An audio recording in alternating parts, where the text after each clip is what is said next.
Жанкой жолында жылан жалпайып жата, айны сөздерден сіз аңлаған олсаңыз керек, біз қайдамыз. Әлбетте айны жоллар, ama мен жылаларны көрмеймін. Демек, тарих іздері программасы бүгін Жанкой шерінде. Тарихке назар ташласақ, 16 асырның екінші қысмында ве 17 асырның башларында Жанкойде түрк қабилелері ерлешіп, яңы бір койны тешкіл етелер. 1865 сенесі Жанкойде 114 инсан яшағаны весиқаларда қалам. 1908 сенесі Демір жол мектебі ачылам. 1909 сенесі ise Хасанов адлы иш адамы тарафындан чойын заводы ачылам. Заводда кой хожалығы ішлеріне керек олған техника ішлеп чықарылам. Айны шirket бірінші жан женкі вақтында чалышып, фронтқа керек олған мақсулатларны ішлеп чықарған. Әлбетте, Жанкой Қырымның юрегі сайыла бұл шүбесіздір. Шерінің екі манасы бар. Демек, Жанкой. Бірінші манасы койның жаны. Ондан да ғайры әлемдер шүрге яқынлаштыралар ноғай шүбесіне. Жаңы кой. Демек, яңы кой.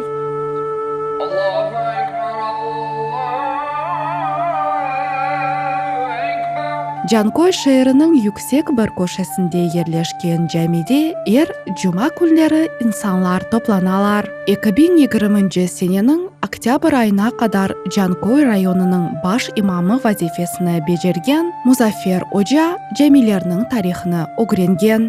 Мұнда көшмеге doğru келді, ләкин сұрыштырып білген уақытымызда Жанкойде 3 жерде жам болған евелде. Олар біріншісі шынды яқында кинотеатр Орленок еді, шынды башқа магазинге неге чевірділер оны. Екіншісі де мұнда біздің ветандашымыз сатып алған жерде, олардың еві болған жерде жамы болған, оларда бұзылып кеткен бір жамы жоқтыр. Біз келгенде Жанкойде жамы жоқтыр еді. Ватанға авдет олған ватандашларымыз есе бірлешіп ана топрағымызда жәми олмаса да намазларны қылғанлар. Бияқта, клубларда, нелерде намаздар кешіріп жүредік. Жематымен келіштік, бір жами ясайық деп. Жемат қол тұтты. Уақыты мен дин жеметін рейс едім Жанкойде 91 жылларда. Рахметлі Сейджел деген муфти бар еді. Оға бармаға doğru келді, онен лаф еттік. Яқшы деді, Музафер аға деді, бір спонсор тапармыз, ясарсыз. Бір аптадан соң шағырды бардым. Бір адам таптық деді, Дубайдан деді, о Жанкойге бір жам ясамаға ярдым бережек. Ләкин парасы аз деді, оны парасына көре кішкене етіп ясамақ керек деді. 6-ға 9. Жематының лаф еттік, жемат разы olmadı 6-9-ға. Айтылар, балабан жары тұттырыңыз деділер. Сон 18-ге 12 етіп біздімді тұттырдық, оны еріні алдық. Нетижеде жәми ватандашларымызның истеклеріне көре құрылам. Құручылық ішлері есе 1994 сенесі башланып, 95 сенесі бітірілем. Башта her yerде болғандайын 3-5 адам келеді. Сондан соң yavaş қосылды. Да қосыла. Шындығы заманда жәмimiz кішкенелік япа. Адамларға намаз қылмақ. Onun үшін оны тамырлау ішлерін кешірмеге қарар яптық. Тамырлау ішлерін кешіреміз. Былтыр 19 сенесі ноябрьде башлаған едік та тамырлау ішлеріні. Әледа девам бетеміз, но бір айдан, 2 айдан бітежек иншалла. Әлбетте 90-шы сенелері құрылған бина шымды есе тамир ішлеріні талап етем. Аллахның евінде есе ел-елдан инсанларының сайысы арта. İç tarafını, her bir şeyin duvarlarında şkaturka bir şeyler kaldırmadı. Hepsini gipsi kartondan yasap çıktı. Töpelerinde başta küçük illüstralarımız var edi. Şimdi balaban, диаметрі 1,80 метр, сантиметрден келген люстралар жасаттық. Түркиядан сатып алдық оларны. Ана түбінде мына ошан мақатлар бар еді. Бұл мақатлардың жеріне гене Түркиядан яқшы мақат алдық. Оға Түркиядегі ватандашларымыз ярдым берділер. Оға біз пара бермедік. Олар yolладылар. Dindaşlarımız binanı gaznen kızdırmakны 95-nji senelerden arzu etediler. Neticede keçken senesi gaz düşürülüp, sıcak tabanlar koyuldu. Mına bu camide endi içini bitirgen son dışarıga çıkacağımız inşallah. Dışarıda minaremiz alçak. 17 metr minaremizin yüksekliği. Ana onu bir daha 10 metr daha koşmak niyetimiz de var. Fundamentler temeli köterecek. Daha 10 metr koşmağa temelini köterecek çaresi var. İnşallah içini bitirgen son minaretten başlayacağımız. Minaretini köterecekmiz. Son töpesi tam değildir. Tamında buzacağımız. Onu da başkattan yasayacağımız. Aynı saçakta ise şehir din cemiyeti iftarlarını geçiriyor. Mumyamında 400 adam iftarlarga toplana. 600'ge yakın dindaşlarımız ise cuma namazlarına katnaylar. Adamlardan razımız. Adamlar dinge sarılalar. Esasen yaş neslimiz yakınlaşırlar bizlerge dinge. Kartlarımızdan örnek aldılar. Kartlarımızdan da çok caminin yasalganda iştirak etken kartlarımız bu dünyanı terk etip kettiler. Allah rahmet etsin. Caminin azbarında ise yaşlarımız için ders odaları ayrılgan. 96 yıllardan başlap Türkiye'den hocalar gelip başladılar. Camimizge 4 tane 5 tane hoca geldi. Hepsini 4 yılga yollaydılar bunda. Olar kelgende ana olar adamların çağırıp, davet yapıp dersler alıp baradiler, namazlar, her bir şeyin dinge ne gerek olsa hepsini öğretediler hocalar. Bir 5-6 tane hoca gelip gitti bu cam başlarından beri. Şimdi endi Türk hocalar ketken son özümüzün kadrlar, medreseyi bitirgen yaşlarımız çoklaştı. Olar endi dini derslerini alıp balalar. Mınamda bu binanın içinde okul korpusu teşkil yaptık. Bu binada okul korpusu apaylar, yaşlar, kızlar, kartlar gelip okuylar haftada günlerini bölüp verdik. Şu belirlеген günlerde gelip okuylar. Adamlar maşallah öğrenmeye heveslikleri var, öğreniler. Afsuski pandemiya sebebinden bu yıl çok bayramlar o'tkazilmadi. Ama Jankoy şehir dindaşlarımız her yıl aktiv olup insanlar için bu tedbirlerini yapmağa tırıştılar.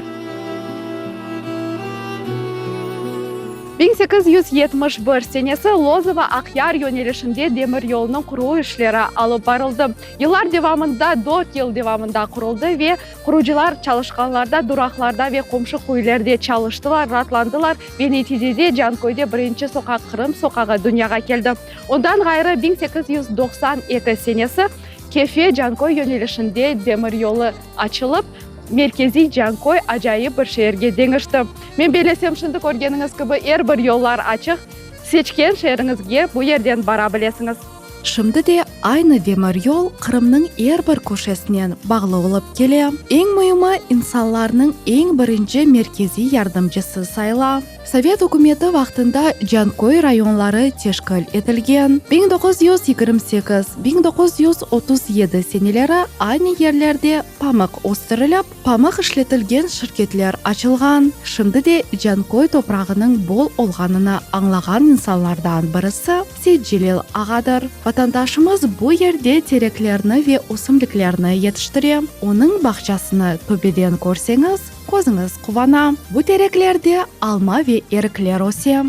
Начали в 2013 году, взяли несколько гектаров, потом Но с овощами здесь в процессе с водой немножко тяжелее. Мы потихоньку начали переходить на сады, на ягода, ежевика. Заложили первый вот этот сад мой, чернослив. И в процессе начали яблоко закладывать, и дальше слива. Такие. Vatandaşımız bu бақчаның яш olғаны себебінден бұл жылда 30 тоннаға қадар еріклеріні алмаға ниет ете. Әлбетте, güzellik көзіңізді қуандыра. Şimdi оның дамыны seçmek мүмкін. Мен белесем актив сезонда дамыны сізге шымды айтарым. Мезетлі. Ватандашымыз есе Қырым топрағында бойлы файдалы терекні өстірмек қиын олмағаныны аңлатам. Я думаю, в Крыму надо от географического расположения. Здесь моря, отдыхающие. Это, наверное, больше сады, ягода, персик, ну, что-то такое. Как бы борщевые наборы, это хорошо, как бы, они тоже должны выращиваться, но мы живем немножко в другом месте, да, и здесь отдыхающие приезжают. Тут надо подать красиво, чтобы все было красиво. Это ягода, это персик, ежевика, клубника. Я думаю, больше надо акцентировать на сады. В Крыму нужно на сады. И здесь намного меньше воды уходит. Полив у нас индивидуальный, у нас садовая капля, индивидуально под каждое дерево капает. Как бы это очень экономично, по воде очень экономично. Не поливаешь зря ненужную землю, как бы индивидуально под каждое дерево, и так же само удобряешь. Әрбір өсімлік өзіне айры диққатны талап етіп, юқлатмай деп шақа ете Седжилел аға. Айны бір топрақта инсанларның қан басымына түшірген, бүрілген де теллерге тырмашып өсе. Йолма-йол диққатыңызны желп еткенчіліклер көзіңізні қуандыра. Умумен мында балабан бір қоранда ачалыша. Азыр мақсулатлар есе йол үшін боздулапта тұра. У нас своя техника, трактор свой, есть мини-трактор. Мы в ягодах с ним работаем. Есть большой трактор, опрыскивание, все полностью свое оборудование. Потихоньку, иншаллах, мы сами покупали, все есть свое. Там навесные есть, и прицеп, культиваторы, диски, все свое. Это у нас вот мы еще немножко сажаем морковку, но в основном она на материк уходит туда. А это вся культура, там ежевика, клубника. У нас хотят клубнику сейчас вот на Москву брать, но у них немножко там... Им надо шоковая заморозка, мы немножко еще до этого не дошли. Потому что дорога, а ягода, сами понимаете, это немножко она такая специфический продукт. Его сутки надо продавать. А так, в общем, на материк очень хотят крымскую продукцию брать. Но просто здесь ее не хватает. Как бы и здесь хватает клиентов. Ватандашымыздың сөзлеріне көре, бірінші нәубетте ерден ақшаны саймақ керекмей, ең мұйымы ішіні sevmek керек екен. Соң вақыт есе бір мақсатларға кетіредей Седжилел аға. Вақыт Седжилел аға кібі доғры yolдан кеткен инсанлардан бірісі Айшы ханымдыр. О бүтінлей өз аятыны ве юрегіні Джанкой фиданлары ансамбліне бағышлады.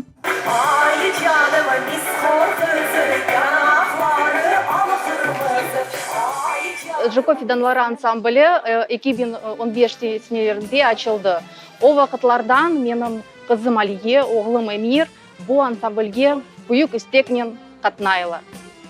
Ve bu ансамбльде балалар тек Қырым татары milli oyunların değil de diğer milletlerin milli oyunlarını oynayırlar. Bu elbette pek mühimdir. Çünkü hem teknik tarafından hem de bu bizni pek birleştiriyor. Ama hem esasdan elbette bu bizim Kırım Tatar milli oyunlarımız. Çünkü bizim milli oyunlarımızda bizim balalarımız bizim zengin, güzel urf adetlerini gösteriyorlar. Tarihini, medeniyetini ve bu pek mühimdir. Мы начинали с коллектива людей, которые были влюблены в историю и в культуру крымско-татарского народа. Это было изначально человек 15. На сегодняшний день наш коллектив насчитывает более 90 человек. Наш коллектив сегодня, география его в нашем городе и в районе, это 8 сел района. Это дети с города. Мы занимаемся, идем к одной цели, выступаем конкурсы международные, республиканские, районные, городские мероприятия. И на сегодняшний день очень радует, что детей объединяет и родители любовь к крымско-татарской культуре, к истории. И вообще мы одна целая семья. Elbette bir balanен çalışmak bu mesuliyetli bir iş sayıla. Ayşe Hanım ularını öz балалары кыбы сайып, yardımcı ola. Biz ana baba adından ve balalar adından bizim hocamızga, Jankoy Fidanlары ансамблінің реберімізге, Рамазанова Шехметовнаға biz büyük teşekkürler bildirmege isteyimiz. Çünkü o büyük bir iş yapa.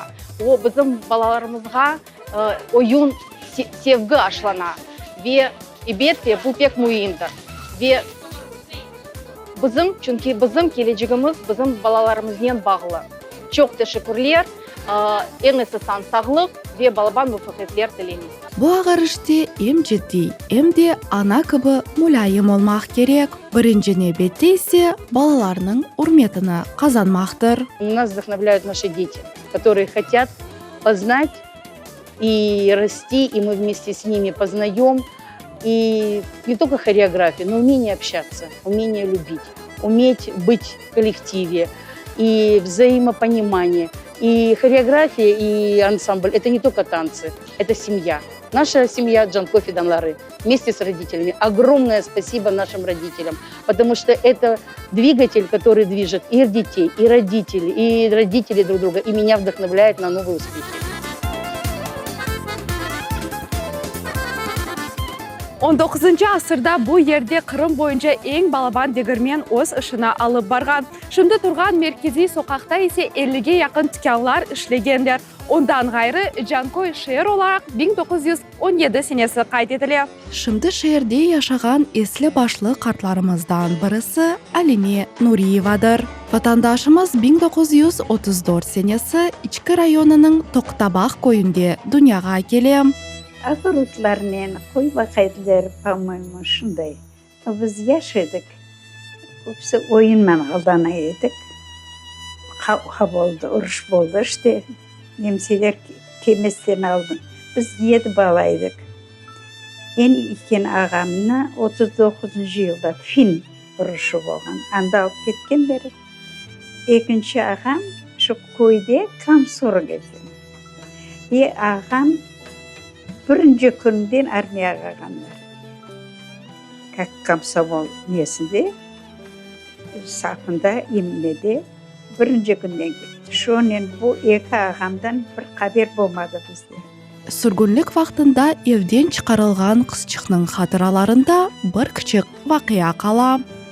Benden kişkene kardeşimni ikinci tatam, havam algan indi. Amen koremen işte koydaşımız bir Rus apayşığı biz menin şanamını evimde koklam var edi. Şu koklamını sirep alıp çıkanını görüp ablaya karap ağlaganım bilem. Nasıl son biz bardık ana İşki rayon edi. İşki'ye alıp barganlar edi. Nedergi maşinalarga oturup. Ondan sonra poyizda ketkenimizin tekrarın bilemin dıkı. To anam koyuna batıp, to bulaytır tataşıklarım koyuna batıp gelip çıkanımızın. Sonra Özbekistan'a esliymen geldik düşürdüler. Bizini какой-то banyaga alıp kırdılar. Ondan çıkarıp sonra böldüler koylarga var. Biz bir koyu yetiştik. Son күзде Алиме ханымның қорантасы Наманганға көче. Babası ise şu seneleri sıtma hastalığından dünyadan kete. Qoranта baş azasız kalıp, anası işke kire. Balalar ise yalğız evde oturalar. Men kardeşimin kolundan tutup, kapıdan çıkıp oynap jirsem şu yerde bir Özbek akayı geldi. Mazalı degen. Kara mıyıklı. Даже hala da gözümün aldına gelip, kızım işte birisi dedi. Oynap giremiz dedi. Yürünüz dedi, ben size oynatıp geteyim. Koterip aldı kardeşimle. Tuttuk abi kolumdan, bir kolumdan. Ağlayma gitmeyimiz deyip alıp gitti bizden. гор милицияға. Гор милицияда 2 күн болдық. Анда шындай приказ болған екен, что ялғыз жолда көрінген балалар болса, қарамсыз, өзінден биік болмағандармен. Оларны алып, детприемник, милицияға кетіресіз, чтобы детдомларға жібер. И анауның іші бір үйшындай, гор милицияда бүтін татар балалары. Бұндай де бар, бұндай де бұл вообще. 2 күн анда болдық. Ondan sonra 2 күннен соң бізді детприемникке алып бардылар. Детприемникте 1 апта болдық. Ondan соң бізді келіп, детдомға алып кеттілер. Келділер, и 1 апта анда болған соң қардашымны алдылар. Мені қарады ояқ-бұяқ, доченька деді, тебе не могу брать деді, рұшайды. Сон себебі ғарыплік темір пешке аяқ екенбіз, тізім басып ағаман евде жаңған неге. И аяғым ярасы бітмеген екен. Ото болячкам бар деді. Считай деді. Ağlayma kardeşime yapıştım, vermeyeyim dedi. Не плачь dedi. Считай dedi. 1, 2, 3, 4, 5, 6, 7. 7-й день я приеду, тебя заберу dedi. Allah ateşini yengilетсін. Şunu da yaptı abay. Şu arada balalarını жойған анасы хасталанып ятып қала. Абласы ise балалар evinden оларны тапа. Amma қайтарып алмаға чаресі olmay. Бүтін yıllar devamında өзіні ожалық зинатына бағышлаған Алиме ханым 90-ncı senesi қорантасымен башқа көйге, соң есе Жанкой шеріне көчіп келе. Енді келген, ev alған, ояқ-бұяқ, енді азбарға шығып бақсам, анау көрінген Алиме магазин мұнда деді. Деймен. Бізде ондай текел бақ-бақша, магазиндерін алды башқаша, садикны алды башқаша, мектепні алды башқаша. Ондағы анау женнет көрінішлері мұнда жоқ. Енді балам, еркіз мұнда, халқымыз мұнда, милletimiz мұнда, ватанымыз. Şimdi ise 5 баланың анасы. 8 torun ve 10 torunçenin kartanası balalarının kucağında Mambet yaşay. Alime hanım kıbı şehirinin urmetli insanlarından birisi Seyit Nebi Kartbabadır. Vatandaşımız 1928 senesi Jurtji rayonunun Kogendi Kıyat köyünde dünyaya gele. Sürgünlükte ise Kitap rayonuna düşe. Ben bu anda çok çalıştım dedi. MTS'te mekanik olup çalıştım. Zav masterskoy olup çalıştım. Direktör olduk sonunda. 1930 yılı Cankoy'a koşup geldik. Son 97 yılı Müzeffer Molla'nın beraber Akmes'te o vakta Nuri Mustafayev degen muhtaydı. Onda barıp ders okuduk. Mollalık yaptım sonrasında 20 yıl. Cankoy'da o vakta yaxşıydı böyle. Biraz delik edi, biraz ötmek edi, biraz eksik edi o vakta. Son o'chirtga turib o'tmek alaydık, bir şey etdi, yaxshilab yaşap. Böyle kartlarımız bizim gururumuz olup geleler. Onların gözlerinde vatan, ana toprak duygusu o kadar güçlü ki hepimizge bir ibrettir. Umumen Cankoy şehrini alsak, nimetlerge bol bir yer sayla. Zavodlarının sayısı ise közümüzni kuvandıra. En belli soylarından birisi Cankoy süt zavodudur. Evvelleri bu yerge bütün rayonның sütleri toplanıp, türlü mahsulatlar yapılaydı. Şimdi de tek o gekettim. Yanı penir mahsulatları, katık, kaymak, yağ, canın ne istese tapmak mümkün. Dışarıda sığır heykelleri kelgen insanның dikkatini celp etip, masallar dünyasına alıp ketdi.